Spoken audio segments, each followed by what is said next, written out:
Ever wondered how traditional Khmer clay pots are made? These exquisite pieces of artistry have a rich history that dates back thousands of years. They're not just pots, but symbols of Cambodian culture and heritage. Crafted meticulously by hand, each pot tells a story of its own, echoing the legacy of an ancient civilization.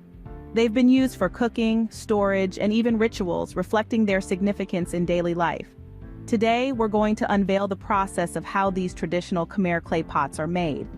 The first step in making a Khmer clay pot is gathering the clay. Now, you might be wondering where this clay comes from. Well, traditionally, it's harvested from the river banks, a practice that dates back centuries.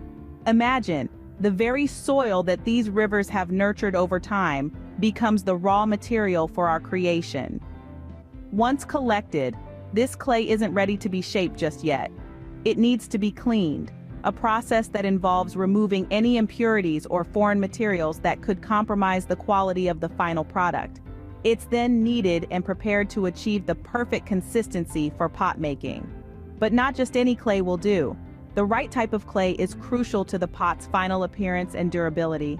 It's a careful selection process, as the clay's characteristics can greatly impact the pot's functionality and its aesthetic appeal. Once the clay is prepared, it's time to shape it into a pot. Now begins the fascinating process of shaping the pot. At this stage, the gathered clay is placed on the potter's wheel, a tool that has been used for centuries to create ceramic objects. The potter's wheel is an instrument of precision and control, but also a platform for creativity and free expression. The wheel spins, powered either by foot or electricity, and the clay is transformed under the potter's deft touch. Now the potter immerses their hands in water, ensuring the clay doesn't stick and ruin the shape they're trying to achieve.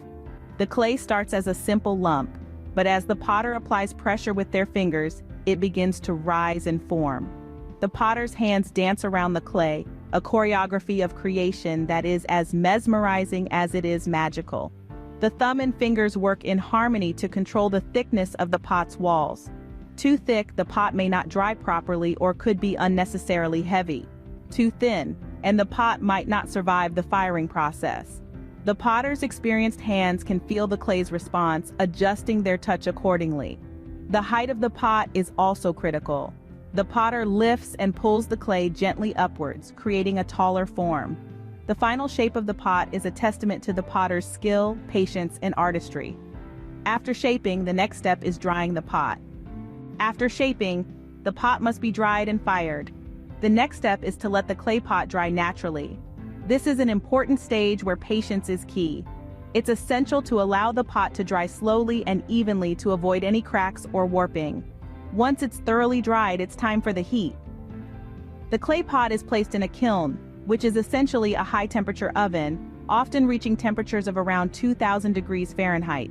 This step, known as firing, is where the magic truly happens. The intense heat causes the clay to undergo a remarkable transformation, turning it from a malleable substance into a hard, durable object. During the firing process, the clay particles fuse together, creating a solid, glass-like structure that is both beautiful and functional. This is the moment when our humble lump of clay truly becomes a pot.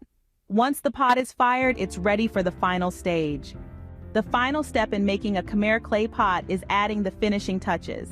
This is the moment when the potter's skill and creativity truly shine. The pot, having been dried and fired, is now ready to be smoothed and polished. Using a mixture of sand and water, the potter gently rubs the surface of the pot, removing any rough edges and giving it a soft, smooth finish. But the process doesn't stop there. The potter then adds any additional decorations, such as intricate carvings or painted designs. This is where each pot becomes a unique work of art, reflecting not only the potter's skill but also their personal style. Whether it's a simple, unadorned pot or an ornate, decorated one, each Khmer clay pot carries a piece of the potter's soul. And that's how a traditional Khmer clay pot is made, a process that not only creates a functional object but also preserves a rich cultural tradition.